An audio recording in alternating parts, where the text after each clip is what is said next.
that assumption is still hard to make at the very start of the draft. All right, speaking of drafts, it looks like we finally managed to load on in, and we want to get the head start so we can check out exactly what they're going to be doing through those start bans, since we did put a lot of emphasis as how they're going to be controlling the game. You risk doing those more primary, like gyro quainted pain bans, and something like that little wisp will sneak on through. Or we'll see if 4 anchors are going to be opening up with that kind of coddle PL style. It seems like when they do go for PL, they'll like lead out of the gate with it right here. It looks like at the start, Navi going to be banning out that Lesh we were talking about. 2 out of 4. And Let's here we go, gentlemen. Let's see how smart we are now. Shadow Fiend for them, maybe 4 anchors go gyro thereafter. Let's see if that's going to be the case or not. A lot of emphasis here. I've been seeing a lot of 4 AC. Damn it! Radiant team ban. No! I've been seeing a lot of 4 AC on Radiant and a lot of Navi on Dire. Do you think that both of these teams prefer these sides? And if so, for what reason? We didn't even talk about Undying. I don't know why we completely ignored that hero. That's the problem with this new patch, man. That's the Sometimes gyro? it is, you know. It was one or the other. I think Navi would have picked Undying if they banned Gyro. So, alright, we got 2 out of 4. That's okay. Is that okay? That's 50%. That's usually. Well, we also got a Gyro pick, so that also... I would say that's a very important opening for Navi here, though. Getting a gyrocopter for heroes. as far as the... You asked about the sides, right, Ben? How successful have Navi been with controlling Roche in this tournament? Do you feel like, have they picked Dire, or has it just been chance? I don't know. I think they've been on Dire PL? more than Radiant. If I could, I don't know what the stats are on that, but I also seen 40 AC on Radiant a lot. So I don't know, like if it just so happens that way, or maybe they lose a coin toss a lot. But it seems like one of these sides has preference for Radiant and Dire. Usually both teams want the same side, right? But yeah, but Navi don't really seem to draft lineups that are really good at doing Roche. They haven't focused a lot on the minus armor or medallion pickups or whatnot, so... I don't know, maybe they just... 10 seconds What are the advantages right now? Like, what's the consensus of what's strong? I still feel like the Radiant offlane is stronger. Even after the multiple buffs to the Dire offlane, I still feel like Radiant has an advantage there. In the mid lane, Radiant may be slightly favored with their high ground there. Access to Ancients. I mean, that's kind of questionable because Navi, they use the Winter Wyvern, and you can only do that on the if you're on Dire, because they flew him over from the Ancient Cliff and they just ganked mid, and I think they actually, you know, they really like that part of it being on Dire. It's true. You can't do it on the other side. It's very hard to execute. So it looks strong, but they just absolutely dominated Shadow Fiend. So I think they actually want them to pick Shadow Fiend on Radiant. But do you think they're picking Dire for Wyvern? No. I think they're okay with giving up Radiant for first pick because they're really comfortable on Dire. I'd say Dire is a bit better for the jungle part. You have jungle opportunities as well as stacking opportunities for supports, which are a bit better to me on Dire if you're not focused on the mid lane. Like, of course, for Shadow Fiend in the mid lane, it's nice to be Radiant that can stack at the same time, farm that mid lane a bit more safely. That's why I would choose the Radiant side as well. You were mentioning off lane as well as mid lane. I think Radiant, in terms of just this lane setups, is stronger. But on Dire, you have the ancient spot. I would say is a bit better on Dire as well as the jungle. Yeah, it's easier for them to counter ward the safe lane pull with sentries too on Dire. You can correct me if I'm wrong. There's the perfect sentry ward placement. Like, there's no way with 2 sentries you don't counter ward everything. There also isn't on Radiant, I think, if you place it perfectly, but there's a really high chance you have to use both. Whereas on Dire, there's a really high chance you only need 1. I've seen people use like 3 on Dire, of course 3 on Radiant, trying to block the Radiant pull and almost not get it. So you might have to use more than 2.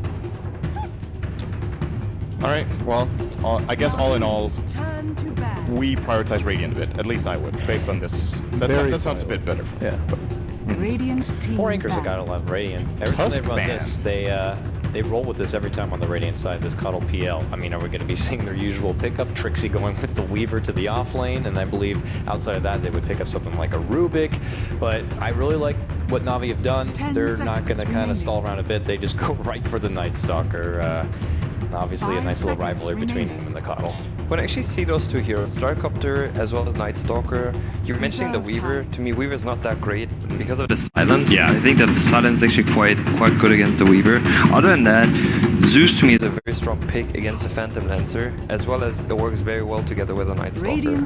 It hasn't been picked up at all in this qualifier.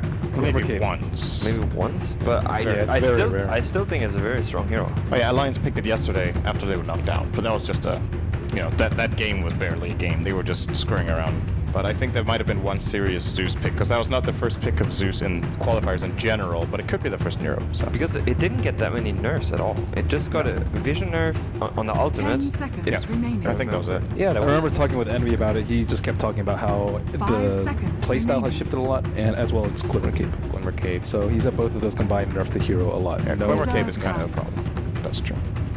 All right, so we'll have to see if the grab of the Night Stalker is indeed going to change things up. Has 4AC used the Tusk a lot?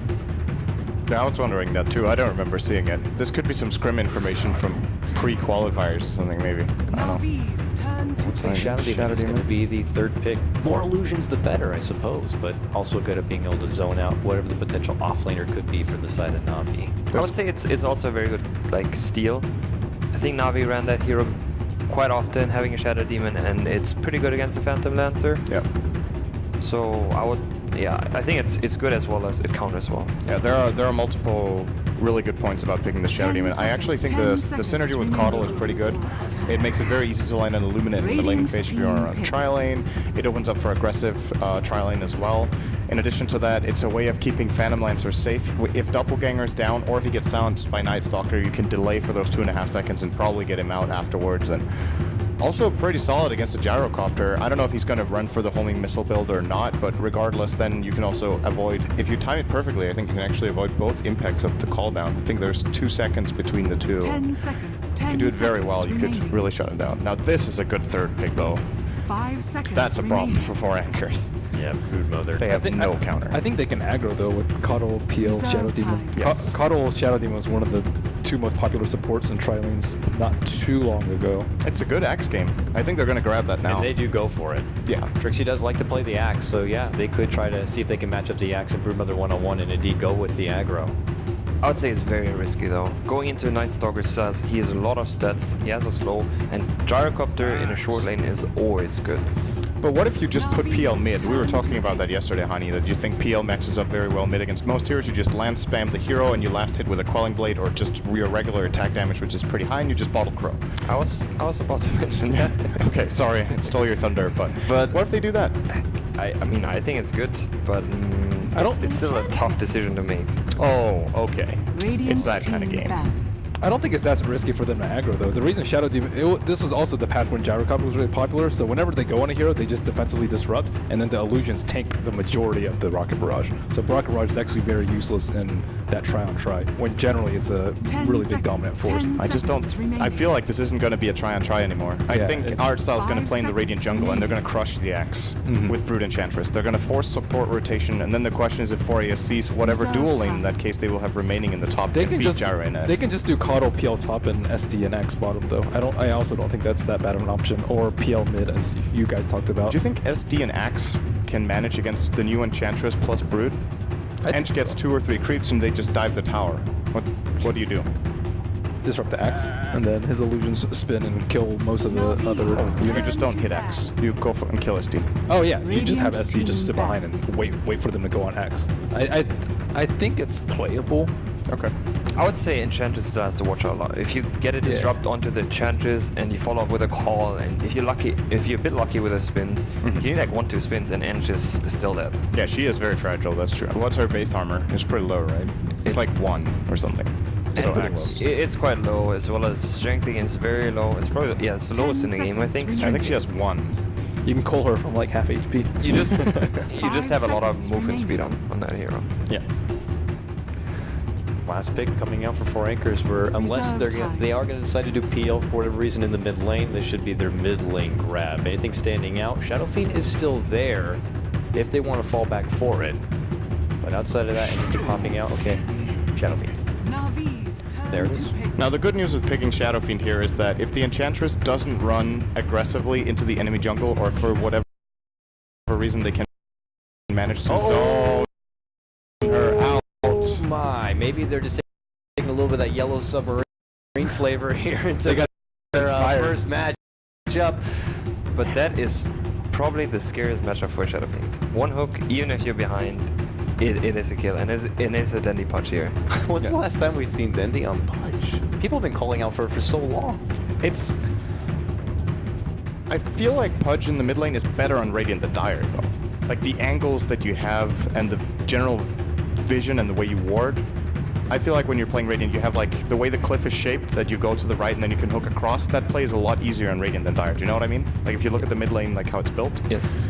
I think Shadow Fiend in this is fairly safe, and if he feels intimidated, he could just go and farm the small camp as well. He just raises out, raises that, and I don't know. To me, Pudge mid is kind of a thing of the past, because this hero does not scale well with farm, in my opinion, unless you get really farmed. It's more about getting levels, and he could... You're right, it's risky for the Shadow Fiend. To me, it comes down to Enchantress entirely. This whole game is on art style. I was going to say, what if Enchantress is going to be the opponent jungle like we were expecting, and then She you has have to someone do to that. help out on the Shadow Prepare Fiend? That for could provide a battle. little bit of extra vision and kind of keep the Shadow Fiend moving all over the place. And if you can effectively zone the Shadow Fiend to one side with, you know, maybe she gets fortunate and gets like a Harpy or something like that, then it could fall right into the hook. Yeah, someone like this Pudge. I don't That's think it's true. If they get a Harpy, Shadow Fiend actually loses this lane horribly. That's true. So, I mean, Denny uses a lot of smokes even if he's behind. He uses like, you know, 3 smokes at level 7 and gets a lot of kills. So I don't think it's that big of a deal if Shadow Fiend gets that much free farm in mid. I think Producer's letting us know that Enchantress's starting armor is actually 0.66. Thank you. So it's a That's 0 pretty low. if you round it, I guess. Generally to say though, it's a scary factor. You have an SF against a Pudge, and if the Pudge gets into your head, that's very scary. And it's Denny. Like you can't 30 seconds you to can't battle. take that out of this situation at all. Yeah, the mental aspect is really important whenever you're playing against Pudge, that he's one of those heroes that just changes the game with, you can't trust your usual movement patterns and the way you read the map with the vision you have. So that is definitely true. However, one weakness against of Pudge in this game compared to a lot of other games, Pudge is generally a pretty good anti-carry where you hook the carry and kill him. He can't kill PL. Doppelganger is fast enough to get away every single time you get hooked. So battle Navi will have to begins. find another way of locking down the PL, and honestly, looking at the heroes, they don't really have anything. They do not. I mean, Gyrocopter is a decent answer against the PL. Damage-wise, yes. Yeah, in the mid-late game, but the way Navi is structuring their kind of draft, you have a Brood Mother is going to pressure early, you have an Enchantress that's supposed to be pressured, then you have a Night Stalker. First Night is going to be very important here on the side of Navi. As you know, and the roaming duo of Eng, Night Stalker during the first night, how much can they get done? If the Shadow Fiend gets early power treads, I think it's going to be a lot harder for the Pudge, but it really comes down to that, how effective those ganks are going to be.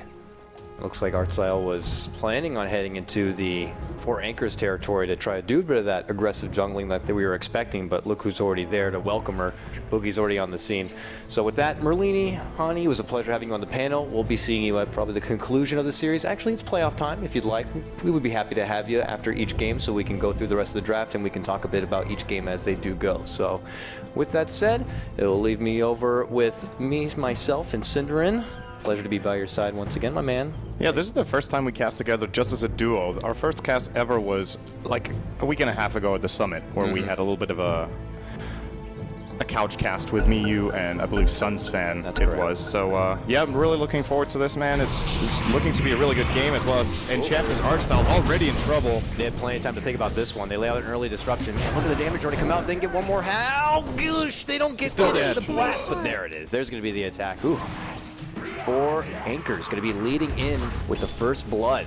How effective is that going to be on the game? Is that, I wouldn't say it's going to be devastating for Navi whatsoever, but now Arcel has to do that long trip back. Does he now decide to second guess going to the other, side of the globe, stick with his own jungle at this point? I think this is huge because this was the whole momentum-based idea that Navi had from level 1, was that the Enchantress was going to go down, put a lot of pressure.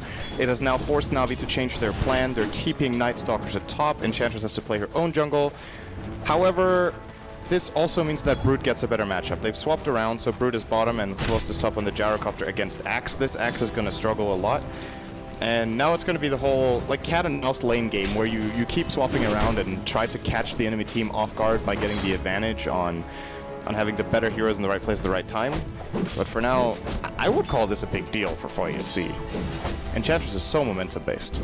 She really is, but look, Boogie trying to be there to slow that roll quite a bit. He is already leeching some of that XP, hanging out nearby. I'm very curious how the bottom lane, though, overall is going to be panning out. Yeah, you don't have to worry too much about that Enchantress being that threat on the side, but in this lane, Coddle, does he really offer a whole lot? Just maybe puts down some sentries to help out a bit. And as that happens, though, there's going to be the rock throw. Boogie now going to get bullied away from the Navi side. But yeah, you know, it's just like play a couple of wards, but you really can't do much else. You don't want to be blasting the lane when you're taking farm away from PL. I feel like this Broodmother is going to be able to get plenty of XP and just start to get that level 3 in Soul Ring pretty damn fast. And she is going to beat this lane ultimately. I think when Brutus level 5, PL is going to struggle a hell of a lot down here. I mean, you can keep giving him mana with Call, but you can't keep giving him health. There we go. Trixie might be in trouble. That early stun, the Shockwave, not going to be doing a whole lot. He's able to walk on out. There's going to be the disruption regardless, as Boogie does interject, but no blood going to be shed from either side. Just a bit of a threat, but you can see it's more space for Hervos to kind of do as he pleases here. Trixie is going to continue to have to kind of wait on back.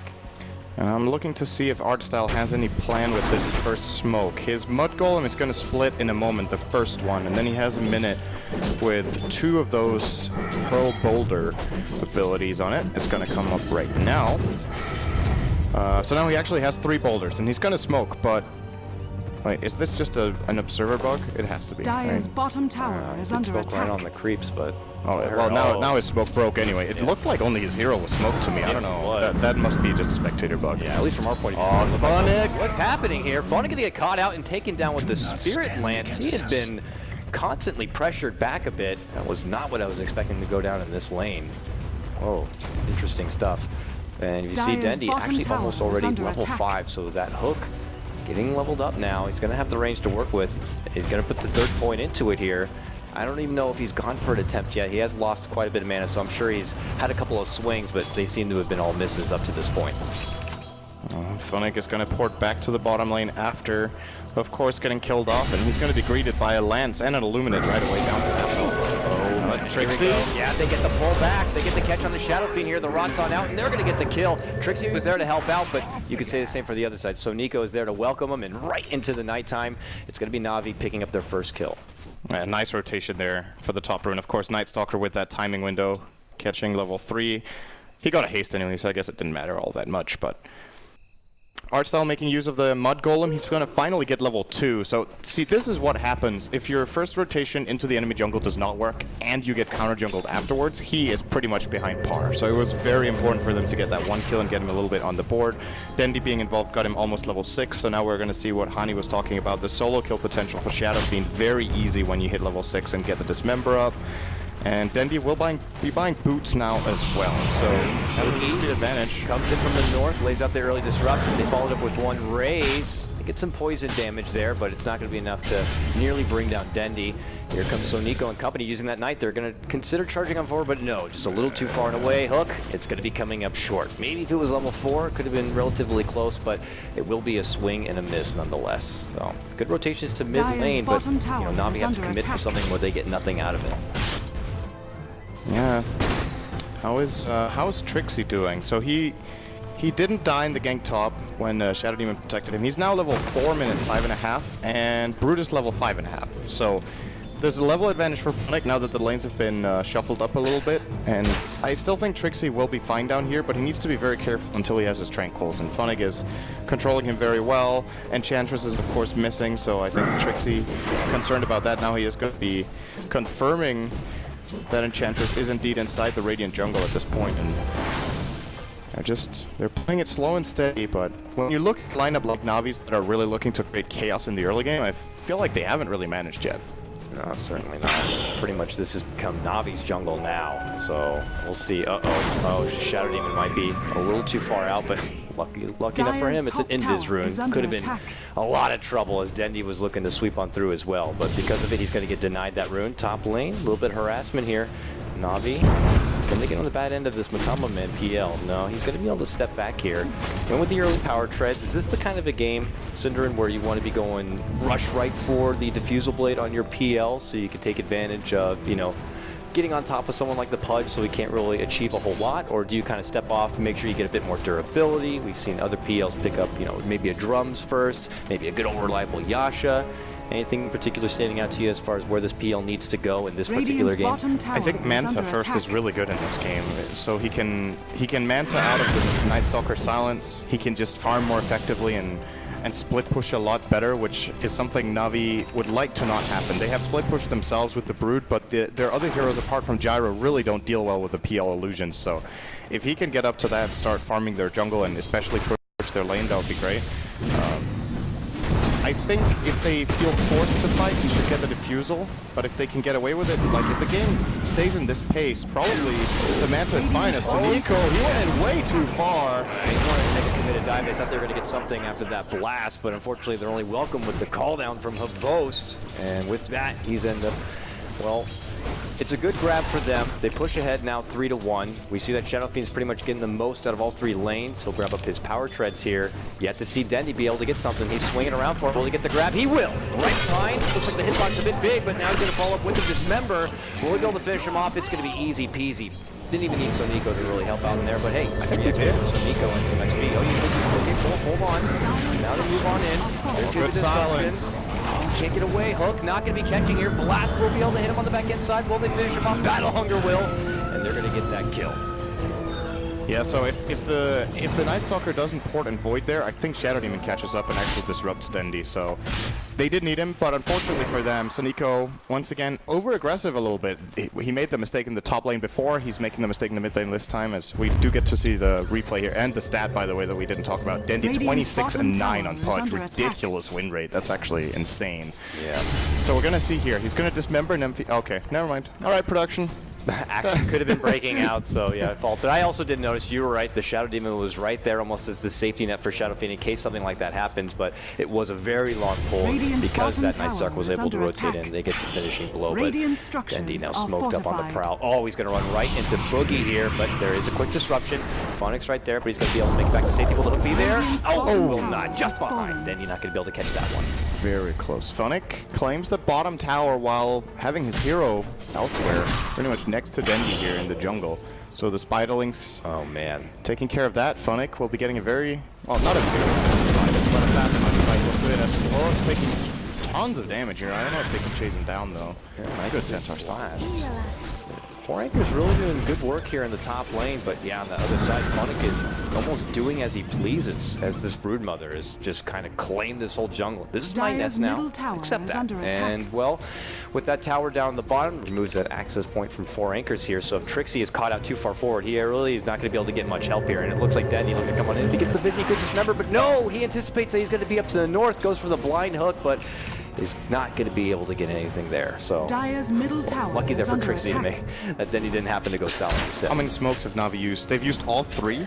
Oh boy, that's pretty bad news, honestly. I don't know. Is there one on the? No, they're out of smokes for a good 3 minutes, and then they'll have 1, and then they need to wait another 12. So they've used 3 smokes. They found 2 kills. And this is a big part of Dendy's success on Pudge in general, is that he really puts smokes to good use. Not the case this game.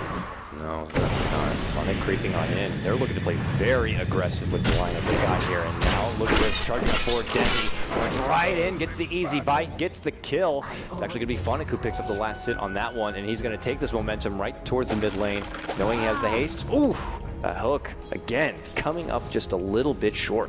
That was very close in the hook. That was like 100 range, I think. Would not have had the bite as a follow-up, but, you know, with the rot and, of course, the haste. Yeah, you would have definitely killed the Shadow Demon there. Without a doubt. I think there's a counterplay.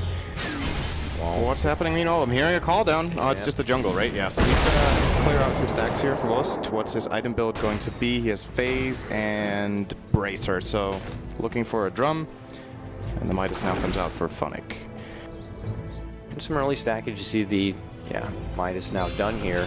Is this going to be one of those kind of Necrobook games? Getting up an early Orchid could be a bit devastating to the PL, unless, PL does manage to throw together that Manta, but can be very nicely utilized. Someone like Carl will need to watch out. Already he's trying to keep his weight away, but look at this. He was able to get the snag, it looks like, and they take Trixie down again.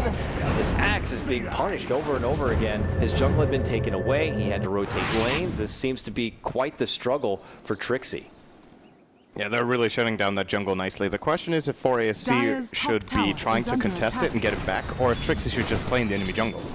He's willingly going into his own jungle all the time when it's under control, and that obviously means, well, if the Pudge and the Brood are hanging out down there, he could probably look to farm the camps in the top, and maybe he will now that this tier 1 is gone. And Chantress it has opens up been an there, access though. path. Chantress continues to kind of hang around that Na'Vi jungle, so if She can't really kill an X, though. I know, But but- yeah, if there's a rotation. they would be able to scout him out, know exactly what's going on, and one quick rotation or a running in Pudge. Suniko, natural nighttime kicks in. Radiant's bottom tower is for under them. attack. Feels like Na'Vi have a good momentum this game, even though the kill Dire's score is only top 4 to tower 4. is under But at the attack. same moment, PL finding a lot of fault for himself. Back up bottom lane, this could be that Trixie able to sidestep it here, but Flat Can hitting a bit. Big rocket barrage does some serious work, but he is able to get off the call, so getting that extra bit of an armor boost helps out. Looks like the rotation TP will be canceled as they deem it not worthy here. But here comes Dendy creeping on in. Suddenly a boogie appears. They drop a ward, but immediately a sentry thereafter. And now it's Dendy who might be in trouble. PL trying to block him maybe on the front. Gets the block, tries to go and sit for the TV, but it's going to get canceled from the disruption. Look at them time out the blast as the follow-up, and they'll get the kill. Dendy, being a bit too adventurous there, runs into trouble and will go down. I think that is the fastest counter ward in history. He actually, he had no idea. He didn't even see Dendy yet when he planted it. They just planted them simultaneously, and that really sucks for Dendy. He had a killing spree that goes the way of the Coddle. He gets counter warded immediately, and of course, Dendy would love to play this nighttime with vision. It's when he has the most ganking potential. Let's see how fast it was. Warding replay, that game sense. Burn, Bang! 50 gold. Easy. See, oh wait, it was It was a great block though too as well. This is a very good double ganger play by Matumba. Yep. And an adventurous kind of a TP, but obviously going to be canceled disruption. So Nico knows there's nothing he can really do about it. They have 4 participating for that kill too. So a lot of attention towards that top lane. And look at this, after Funnick claims that tier 1 bottom lane and a good portion of the jungle, he's actually going to take himself to the top lane now. So Na'Vi moving around quite a bit. I imagine Dendy's still going to continue to try to beat all over the place and create that bit of space. So it's going to be him going a lot, but we'll see here. Looks like they want to press down this mid lane and go for the tier 1. Radiant's Pushing middle into tower Cock Shadow Demon's a nightmare though. This is so good wave clear. This is just not going to happen. And they will give up on it. At least they force a little bit of a rotation from the supports to stand defensively, and of course Funnick is just free farming top meanwhile, but kind of so is Shadowfiend. So I want to say even all in all. Now, the question is, so PL went for a Morbid Mask. I'm not sure what the build-up is from Matumba, if he wants to go for the Mask of Madness this game, or of Lads, or neither, just wants to have Morbid Mask. It does, of course, help his farming speed quite a bit going for the Madness. I think Yasha is just as good on PL, if not better, though, just because of the strength of your illusions you actually get when you carry that around. That's what I Or heard. is there Helm of the Dominator build-up that makes Not any that sense? I know of. think so. When I heard from Hani thinks it's Vlad's. thinks it's Vlad's. Oh, yeah, that is true. AoE armor against Gyro is good. It allows him to farm the jungle without taking damage, but PL doesn't really need that since illusions can just tank. I believe it was a certain Banana Slam jam I know during the Red Bull Battlegrounds that when he plays PL, which he does like to play frequently, has Dire's occasionally middle from time to time tower gone is for under Mask of attack. Madness. Not his most optimal build, but feels like it is a farming accelerator. But I'm with you. I feel like Vlad's going to benefit a lot, but here we go. They're going to look to move in. Denny's in a bit of trouble, trying to go yet again on another Pudge adventure, but he's going to be coming up short instead of gaining over a kill. This time it's going to be through the Shadow Lane top lane, though. At that same moment, they're going to go into the Tunnel Man. They're going to be able to bring him down, but here comes Trixie. Gets up a nice call into 2, but they're not going to be able to vision around, it looks like. They're going to charge on 4. They got the poison, they got the Battle Hunger. Is it enough to wither down the Suniko? Well, meanwhile, you're going to see Funnick zoning back the Shadow Demon here. Trixie looking to finish what he started. It looks like he is going to be able to get it, but look at that. Oh, he's so close to going down. And the blast, they get him right on the back end of it. Oh, blinding light trying to get him back and closer to the laning setup, but Funnick will withstand. Ends up being a 2-for-1 trade, but Foreigners do lose their PL. That's a key kill. And Broodmother getting it isn't bad either. That just means Funnick will take over the CS or the net worth lead, I believe. Yes, he is 600 ahead of the Shadowfiend. Of course, the Midas build-up helping him out quite a bit, and Brood is a hero that kind of needs to play from ahead in order to, at least if you want to play it carry style. Guess we'll get a hint as to whether that's Funnick's plan soon. If he's playing fighting style, the problem is he's a melee core, and playing melee cores against Shadow Demon Axe sucks. There's Call, there's Demonic Purge, and you really don't get to do much. So I actually think Well, it looks like it is going to be a BKB. I'm not sure that's the best build here, to be honest, because as mentioned, they're just going to be able to control it nicely. I would have loved to see a book, as you mentioned. I think that would have been a great pickup. Just play more of a split push and aggressive role in that sense, but... Looks like it's more of a fighting scheme. Good centaur stomp from Artstyle. Well, Dendy could try for this hook on Valix, but I think they're scared of the follow-up as Ross doesn't care at least. Barrage and Call is going to be there.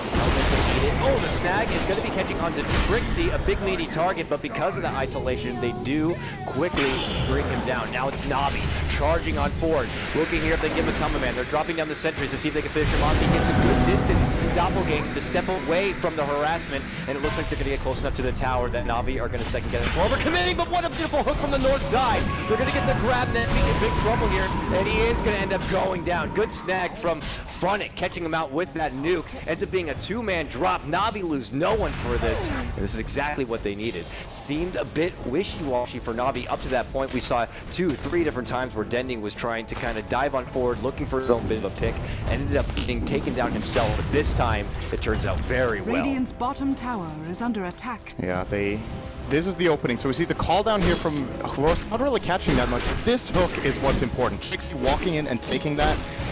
I don't think that was the intention. No. Ideally, if you get anyone hooked, it's the PL, or you just let PL just look at the hook and then you doppelganger right when it's about to hit you. But instead, losing Axe right at the start of the fight gives Navi a big advantage. Great Illuminate here is not going to be enough. And Navi, the hook from Dendy from above here, they had no idea he moved up here, using the homing missile set up very nicely. Exactly. That was just almost too convenient right there because of it. And he thinks he's almost going to get away, but that was one of the longest range-looking Broodmother nukes I've ever seen. And because of it, they get that precious shadow down. So a big grab for them. You now see both Funnick and Havos taking over the top of the net worth here. And it's just looking like a really good pace for them. And I imagine it's getting pretty dang close to that nighttime here. We'll see if they're going to decide to get pretty dang aggressive. We look over to Trixie. He decided to go with that Vanguard first. Try and look together. He's pretty close to his Blink Dagger here. Could you imagine being in his position? You see it coming your way, and it's like, please, please, no! And he's able to make it out. If he was to go down there, it would have put him off even longer from that Blink Dagger. And, what was that? Just intuition just happens to backstep it away from the hook. Oh, very unfortunate for Dendy to not catch that one.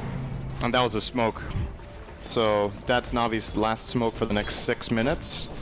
I want to mention that Kvos didn't finish the drum, by the way. He went to Bracer and now going into Sanj and Yasha for his mid-game build-up here. Should be able to finish it off at about minute 20, which is a decent timing for an SNY. Not the best, not the worst, it's just pretty good. And what else are we looking at for Navi? The Pudge, 2.1k gold on Dendy. I think I guess it's Blink. I mean, if he was contemplating whether it's Blink or Force, you generally make your decision when you're like, okay, now I have 1,000 gold. If I want my Force, I start buying it up just to not lose gold in case I die. And yeah, that is definitely going to help them a lot. It's going to make it way easier for him to catch, especially the Axe, who seems to have been the priority target so far. And even especially when Axe gets the Blink, if you can get the jump, you secure that there's no counter-initiate to your team fight when you engage. Yeah, whether it's a blinking quick rot to prevent something like a blink coming up from the Axe, just an instant dismember to guarantee the lockdown, or of course increasing that precious range of the hook. It's all wonderful. So notice that the Coddle, no early investment into the mana leak whatsoever, went with the 4-0-4 build up. He is getting pretty dang close though to an Active Scepter. Going a bit greedy in this game, but I guess it's not too hard to farm up on a Coddle as long as you find that opportunity to get that kind of a farm.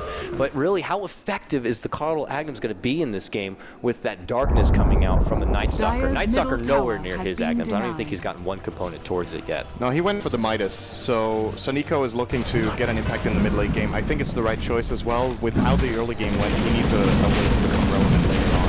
Especially considering both Enchantress and Pudge generally fall off. Of course, Enchantress, now that Impulses does it through BKB, can be more relevant, but it's still not the best mid-late gamer as a support. And you even have a Pudge as a core role, so it doesn't scale very well. So now we need to compensate. They are going to get Roshan here by the looks of it, so that's definitely going to help them quite a bit. Maybe look to siege a tower with this Aegis. They've only claimed one tower minute 21 with an Enchantress Brood lineup. That's a rare sight. Yeah. Or I see it got 2. One thing I was going to ask is just based on the lineups on paper here, is it more for Na'Vi to try to get a lot done and kind of get this game to a close earlier? When you look over at Qualifiers, they got both the benefit of the PL plus the Shadow Fiend. I feel like they could be a big problem into the later portion of this game.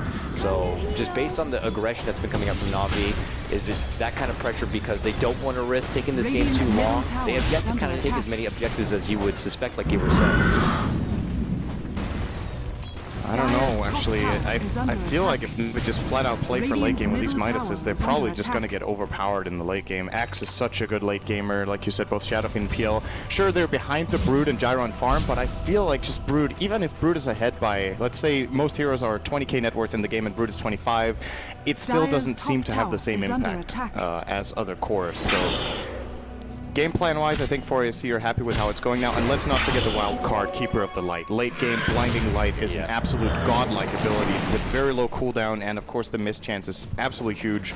Oh, got it. Speaking of him, he is going to get absolutely eaten by Dendy. Yes. Yeah. Got the Mono Leak off, though. This should be a stun. They might be able to get it. Oh, they perched the Night Stalker instead, and Funnick comes in. There he goes, the big golden spider looking to charge down and chop away at Trixie here. Obviously no kill opportunity going to be there. Oh, they try to dish out the dust, but it looks like it is going to be coming up a bit short. Funnick's going to make his way over the mountain. Out from trouble. But yeah, I have to agree, because the other thing that could be very nice for 4 Anchors is even if they do, start losing their towers, they're restricted inside their base. I feel like they have pretty solid high ground defense, and Na'Vi maybe not so good sieging capability to go up into the high ground. You're going into a Collar Blast. You risk getting jumped on from the Axe in the back line with Spider. Nice setup. Lincoln hook. They're going to get the quick snag on a Shadow Demon here, so maybe getting a bit of damage with Trixie. Jumping in from behind here, but he's eating a wealth of damage coming out from the boat.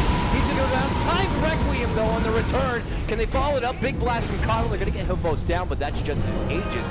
Now 4 Anchors need to disperse. Or do they? Matama Man comes on forward, dishes out the Spirit Lance. Blinding Light actually pushes him a little further away. Tried to step in for a Mana Leak, I suppose, but you get the hell off my lawn. And it will step them back. But yeah, it's going to be difficult, I feel, to kind of break the tough shell of the 4 Anchors baseline. So not only count on making sure they either get picks, if Dendy has to go fishing, to kind of set up one of those picks, and then they can kind of maybe advance on forward with just an advantage in numbers. I definitely agree. The high ground siege is going to be the tricky part for Na'Vi, no matter how this goes in the next 5 to 10 minutes. Even if they try for a 4-1 where Brood pushes one lane and they have 4 in the other lane, there are multiple heroes that stand well against the Brood Spiderlings. Both the Axe can deal with them, the Shadowfiend can deal with them, and the Coddle. So you have multiple ways of moving around and setting up for your fight the way you desire. As Trixie bottom lane looking for Brood, does not find him. Finds a couple of Spiderlings, not what he was looking for. Funnick just, hey, watch your step there. They're looking for it, even in a blind grab. But Dendy, they get the jump in. Guaranteed fight is going to be there, followed for the dude, but the mech was there from the Shadow Fiend. Now they're going to dish out for raises, and they're going to be able to bring down Dendy. They will. The disruption to fly out, a self-destruction. Can they still finish him off? They can, but it's still a better trade for 4 Anchors. It would be so much better if they could get this pesky Funnick Broodmother. Can they grab it? They certainly can. Coddle got the kill. That's Axe. It is an Axe, and I can tell you firsthand, when you get an Axe, it's like he becomes a whole new hero at that point. Guaranteed to always have that blinding light up and at the ready. You get that taxi service, constant recall, so that means that you're trying to make an advancement on forward and you're like, oh, I'm very, low on mana and HP, an easy TP back to the base and bring back into the battlefield. Guarantees that your cores can farm on those side lanes and they can always be there when a fight does break out. It's a huge grab, and obviously he can safely put out those Illuminates without risking his own. Now there's actually one thing we haven't talked about in this game. I was about to say this is a really good time to get the Axe because daytime just started, but guess who's on the other side? Night Stalker. So whenever Na'Vi want to take a team fight, they need to have either natural nighttime or darkness ready. Then Coddle can never benefit from the heal of his Illuminate, which is a huge part of the Aghanim Scepter upgrade. It is a 500 heal if it's channeled fully to everyone. It's basically a double mech apart from the armor on a 10-second cooldown, which is absolutely ridiculous, but might not be able to use it in this game, Valix, so perhaps he needs to either, I don't know, do they have a mech on their team? They have it on Shadowfiend, obviously, what am I talking about, but yeah.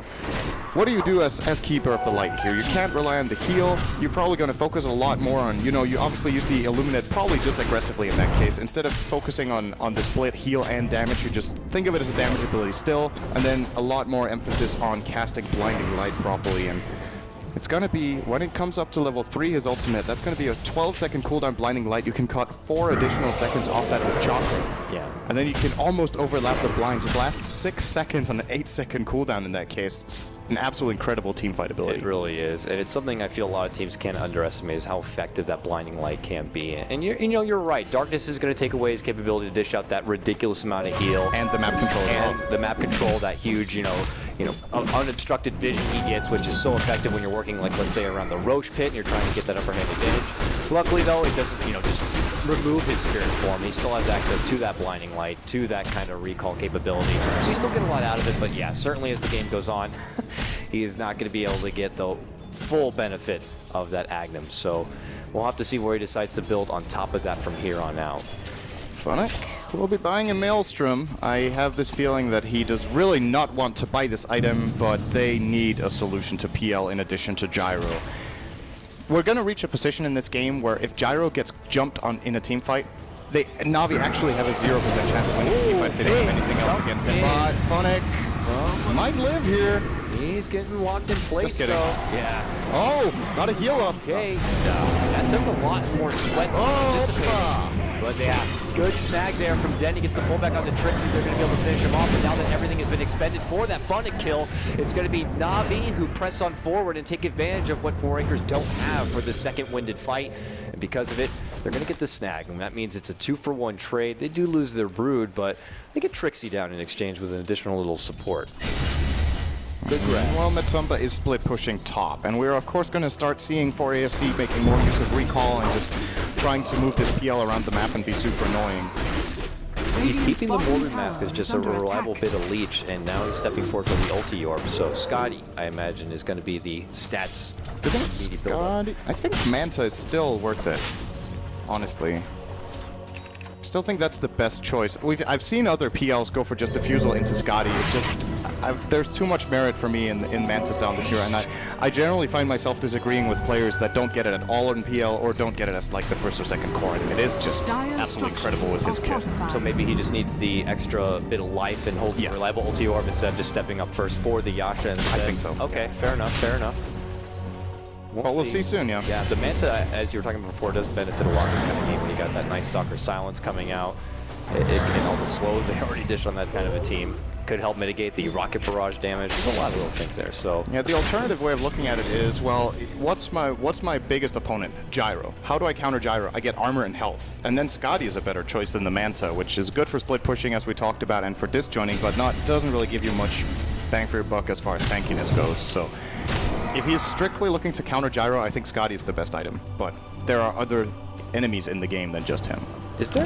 Yeah, of course there is. So with that, the Agnum stick now coming out for Night Stalker, and this is, obviously going to be Kyle's worst nightmare. I do remember, if I do remember correctly, and it could have been 4Acres, I believe there was a game where they ran a coddle against a Night Stalker and it didn't turn out too well. I'm not to say that was the lone factor, but we'll have to see if we're going to get a bit of a repeat of past history here. But I feel like this PL continues to get a lot of farm across the map. But I say that and I look at the actual network chart, and maybe it's the fact that he isn't able to participate in as many kills as someone like Havos has been able to, but he's still falling behind as far as the other cores on the other side are, so.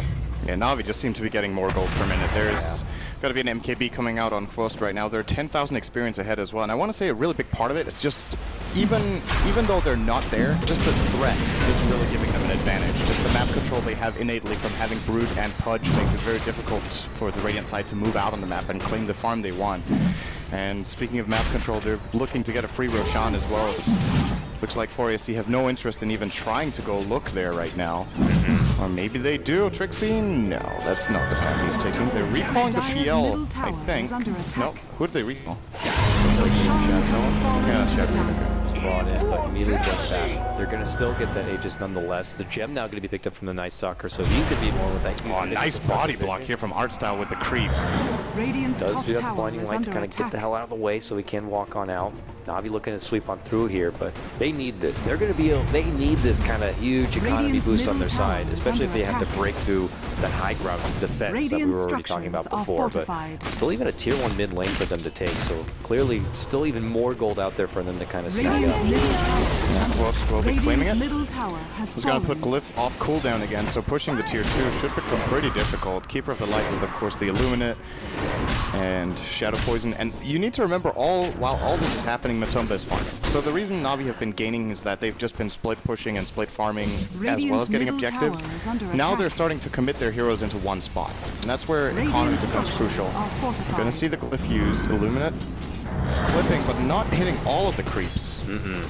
And now Dendy's caught on to the fact that, oh, he's gonna hook a ball. They actually disrupt him on the way back. Oh, he nice comes up to the low ground with a blinding light. So this fight can be split right down the middle. Both Soniko and Dendy come on the low ground here, but the high ground, it allows them to kind of finish up what they started on the Coddle. And it looks like Vorankers are not going to be able to do anything with what's been bumped to the low ground. So with that, Na'Vi should be able to swoop on forward. If they get this tower, that's 2 towers back to back, plus the Coddle takedown. This is just so much money coming their way, going in their pockets. And this is going to be a very difficult time for 4 Anchors. If they're going to be shoveled back into their base, they're going to be very scared as far as moving out there and finding farm on anyone outside of this PL. And they're just going to be in the dark because of this Night Stalker.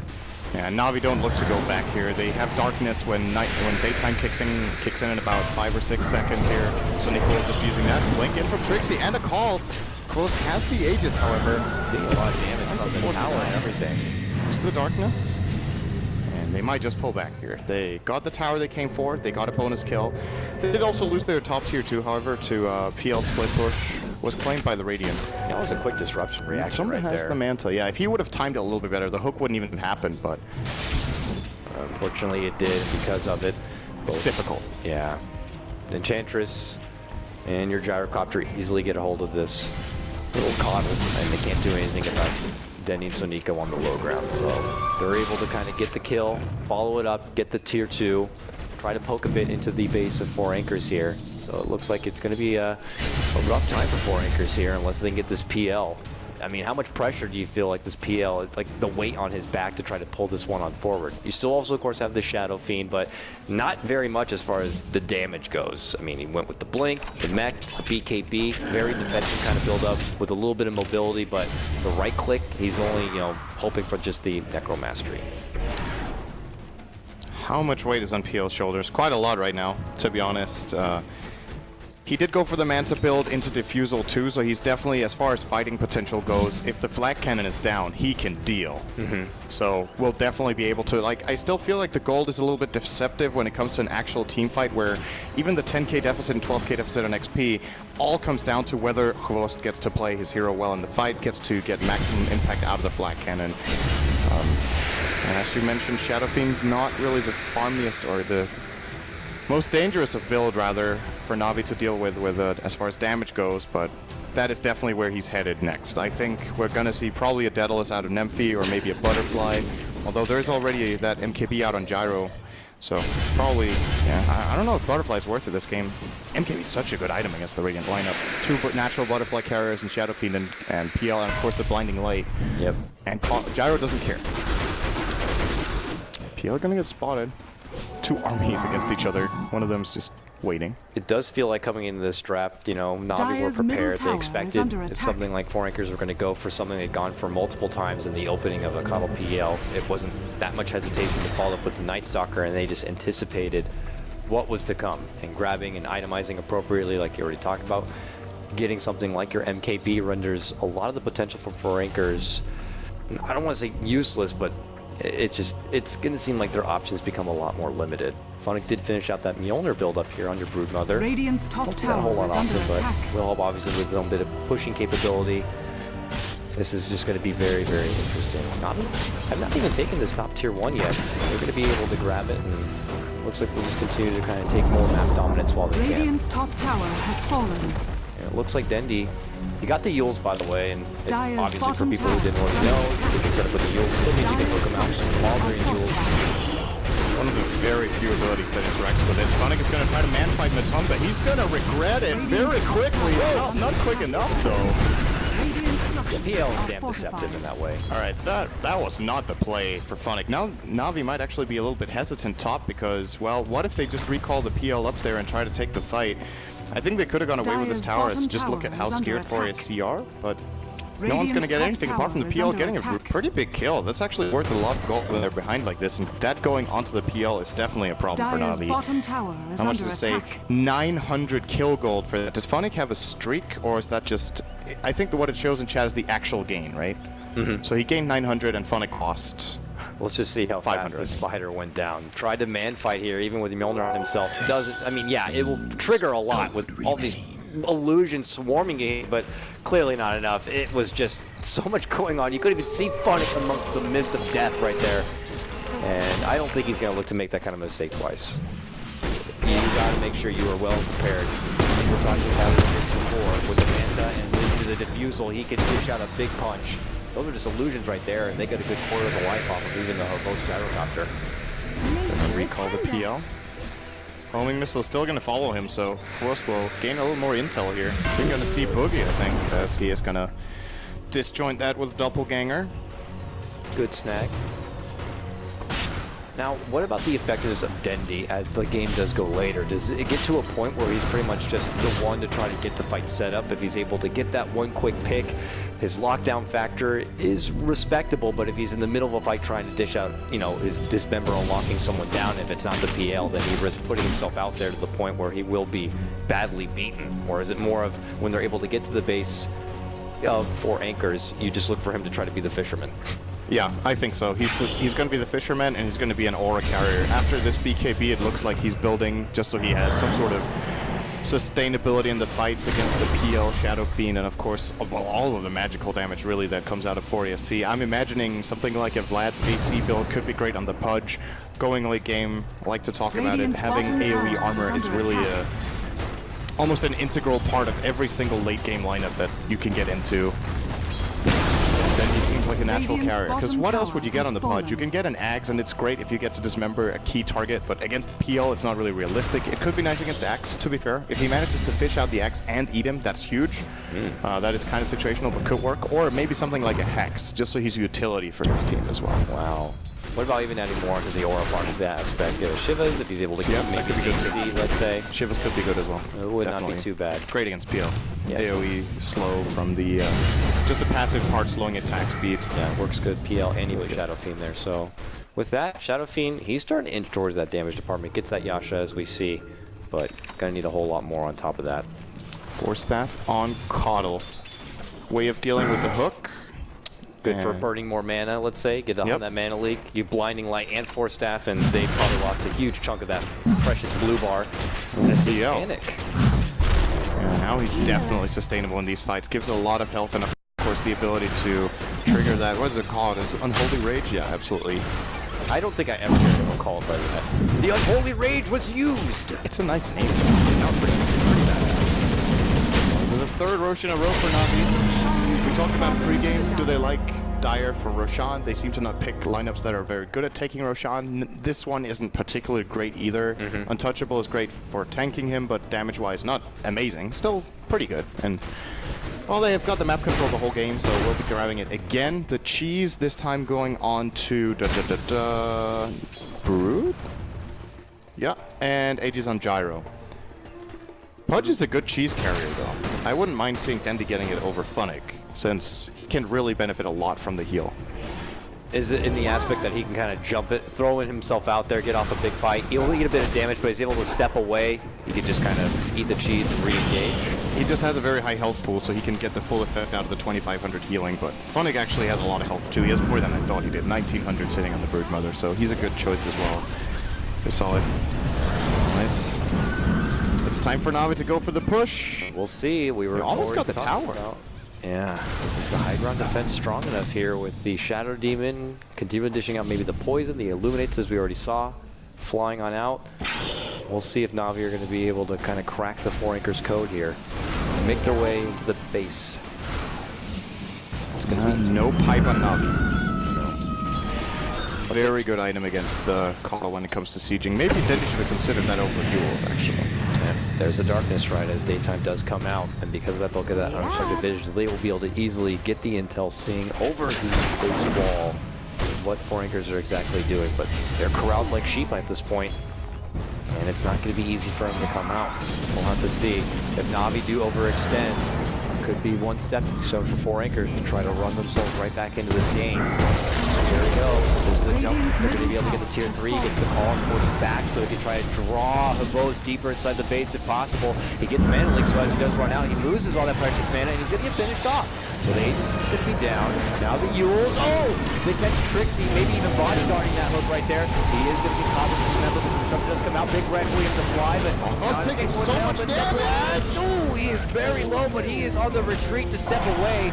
We're going to end up bringing down the Enchantress. Looks like Dendy could be going down next. This is Motumbaman's time. He charges up Vork and the finish up. They can get Dendy before he's keeping away. Make it a double kill as they get Phonic. And now they're going to grab Sonico. This is the defense that 4 Anchors asked for. What happened with Havos there at the end? He was eating so much of the damage. He was walking on out. Obviously his Aegis was brought down there with jump and raise plus the Illuminate, but I wasn't expecting him to get so much. He was punished. That was the flat cannon timing window. I think he had used his flat cannon already. It was on cooldown, and there were 3 or 4 PL illusions running him down, and no one from Natus could help him. That's the problem that I talked about earlier, where, well, when flat cannon is down, if PL manages to stay healthy throughout all of that and just get one doppelganger off and just send those illusions, or even the Manta illusions onto Voss, he is going to have a problem, and he really tanked a hell of a lot there. That's a big hold for 4 Anchors. They get what looks to be 6,000 or 7,000 experience and a couple thousand gold with this tier 2, as well as the split push top from Matumba. Man, he's going to get another big item for the next fight, probably. I mean, Havos, it was pretty much like a Spirit Lance and just some harassment from Matumba that brought him so low. I love the blink block of the hook coming out from Trixie, and because he got the disruption saved, the Dismember didn't even do a whole lot. So at that point, after Pudge commits out his hook and his Dismember, he doesn't really offer a whole lot except walking around and, well, farting all over the place with his rot. So it's kind of easy to just take advantage of him at that point. And yeah, maybe between the flat cannon timing and Phonic not being able to utilize a whole lot, it got a bit flustered for him. Havos was forced to retreat as he was just already so badly beaten, and that turned out very, very nice for 4 Anchors. Havos, speaking of him, he grabs his next item, the Satanic. Now, what's scary about playing against illusion-based carries with Satanic is that you can't lifesteal off of illusions. So if he pops Satanic and he doesn't find the right target when he does that, it's actually going to be useless. So he needs to be very careful, either knowing where the right PL is and knowing that he doesn't have Doppelganger ready, because then he basically wastes the duration of the Unholy Rage, or simply just having another target to hit. And it is a great, and it is a core item on Gyro in general, but he needs it. He really does need it, but it's difficult to play. Oh, I like also that. Can't leech off the Manta Illus of Shadow Fiend either. So he can, if he gets confused in the fight, that item's not going to be worth so much. We'll see. Art style? That is not a raise. That's not a That's for those raises right there. So he ends up getting a little bit of benefit with that one. Havos, that wasn't your time to fight! And the hook is just the carcass of the body of a... Oh no, with that they're going to lose too. And with tier 2 dropping, 4 Anchors. Seems like this is their time. Cinderin. That's the buyback. They can triple Rex in 80 seconds. There's the buyback from the Gyro. And I think we saw it there. He used Satanic. He couldn't find the right target. He healed nothing that whole fight. I'm pretty sure. That's flying in. They're going to be able to get that D-ward maybe a bit ambitious with putting down the op so early, hoping that they could guarantee at least the tier 3 drop, but that's not the case. Dendy able to finish up the BKB. He'd been working on that for quite a while. Finally able to grab it. And it does cost their buyback, their precious gyrocopter. 4 Anchors step back from that moment, and this is the part of the game where we might be able to see a lot of tension around the Roche pit. It's probably going to be coming up here soon. Both sides would really love to get it, especially top lane at that point. I have a feeling FreyaC wants to fight for it this time. Yeah. I think now they've got enough of a grip on the game and they've got enough farm on especially the PL to actually be able to just fight Na'Vi around the pit area. I also want to point out how, as you call it, the taxi service, how useful it is, just being able to, whenever they're pushing, they force the buyback of Gyro. Okay, it's not just you back out, you just teleport one hero top, he starts pushing out the lane. It was Trixie in this case on the axe, they can always just recall him back. And for that reason, Na'Vi, seeing a hero defending a lane doesn't give them valuable information. Well, it is valuable, but not as valuable as in other games. Just like, okay, this hero is top, he TP'd up there, now we can move out. You just never have that sense, that feeling of safety when it comes to late game situations. Kind of similar, but in a way similar, but in a way completely different to what Pudge does, where the game just changes when Pudge is off the map. You don't know where you can go. when Coddle is in the game, you still can't read the map the same way with players just being on multiple lanes at the same time. Recall has a very low cooldown, by the way. It's only 15 seconds, and again, if he chakras before that, it's 11. So they can really just split push to their heart's content for the rest of the game. Yeah, this is going to be definitely a big headache for Na'Vi, and if you look at their lineup, how can they really deal with a lot of split push? Enchantress, it's not going to be easy for, I'd imagine. Obviously, Gyrocopter, it's good. Dendy will try to use his own fatness to try to brute force them down a bit. Night Stalker, not the best at being able to farm out huge waves of creeps, and it could prove to be a bit difficult. This could be the big swing for 4 Anchors to just kind of take the map right back and pressure Na'Vi from all fronts. I think they've overcome the hardest part of the game. Yeah. Now, that one push was the one they needed to beat, and they did. Now Na'Vi has a 2k gold lead. I still think that puts 4ASC at a massive advantage. 5,000 on the experience is also irrelevant. If you look at the value of the gold as it is distributed, you've got a 12k net worth Pudge, who I personally feel like in most situations is less valuable than a 12k Coddle. The Shadow Demon being poor doesn't matter, and Enchantress having a net worth of 7.4 is also really pretty irrelevant. And how good is your 20k Brood? I still haven't felt him in the fights. Oh, so Nico. This could be big. They're going to recall. Oh, if they damage him, though, he's not going to be able to get that recall. Almost got him. They found Trixie, though. Yeah, he's going to be the one left behind here, and really this is just going to be a long-winded kill at this point. There's the Yule, the BKB coming up from Dendy. They do get the bite, and they'll slowly wither him down, but he needs an axe after all, so it's going to take a bit of effort. Finally, they're going to get a bit more help coming out from Enchantress, and certainly Havos there. So they'll get their kill. Not as precious as being able to grab that PL, but while they're all stuck at that top lane, they're putting their attention towards the Roche pit now. Unfortunately, it's going to be about another minute's time before it is up, but this is something we peripherally were talking about, you know, in the early portion of this game was, you know, was there a time clock on Na'Vi's lineup? If it got to the late game, would 4 Anchors be able to withstand? When they pushed on in, how strong would the high ground defense be for 4 Anchors? And if they were able to hold that high ground defense, is it going to be their game to take back? And that storyline seems to be developing here right before our eyes. So we'll have to see what the actual conclusion is going to be. More items are coming out, however, even a butterfly for Phonic on his Broodmaw. Yeah, that's Butterfly City. They got one on PL at the exact same time, actually. Butterfly City. That sounds like a wonderful place to go to. Yeah. They obviously have the MKB on Gyro. They've had it for a while, but it seems like Matumba isn't too concerned about that. Obviously, Butterfly still gives a lot of armor. The attack speed is great, and obviously agility and damage is always great, but evasion part of it, not so useful against the Gyrocopter, who is his main threat. I think, to an extent, Scotty might have been a better choice still. But honestly, judging from how the fights have been going for Matumba, maybe he doesn't need the evasion. Maybe not. There's a Roche. What's up? Scouted obviously here from Na'Vi. They want it. Nico's in a very good position to cover this area. Yeah. Getting a lot of information with his axe right now, but they're smoked, so maybe not so much. It's popped. Are they going to go for the quick pick on the Night Stalker? They're going to recall. Oh. And Matamaman's here. He's going to... Oh, this is the fight. Can they do it? Man, Leaks got down ourselves, but they're going to charge him forward. They're looking to go for the Gyrocopter. A jump in Requiem not going to be coming up because Dendy gets it canceled from the Dismember. Blast is flying up through. This time the Requiem will go off. It's Gyrocopter goes down first. Then they get the Night Stalker. It's 4 Anchors who are doing it. They're able to quickly wipe out 3, and now they're going to be taking the Roche. Cinder it. It looks like 4 Anchors are going to be able to do it this time. And I don't think there's going to be much to stop him. He tried to go for a hook, but look who's already there at his back, tapping on his shoulders. It's Trixie with the axe. They're going to get the call up. Dendy's going to go down. It's 4 down on the side of Na'Vi. 4 Anchors only lose their Shadow Demon, and now they move on in. There is no buyback for Havos. He still has 85 seconds time. Dendy's out for a minute, no buyback. This is crazy right now. 4 Anchors are going to be taking this game. Yeah, they're even going to get Arts down the end here, just chasing him down with Blink Battle Hunger from Trixie. There they go. This has got to be game. 70 seconds on Gyro, 50 on Punch, 60 on Enchantress. They will get 3 lanes here. Dire's bottom tower. Absolutely. Bottom tower goes down, mid tower goes down. Dire's GG. bottom tower has fallen. Wow. Well, wow. Butterfly City. This is just crazy. I mean, it was very well played. You could tell that the lineup that Na'Vi got, it just felt like they were anticipating to have a big mid-game performance. Dendy would be doing his Dendy of old Pudge things, you know, being able to grab continuous kills, relieve the pressure away, forced to be that kind of a headache for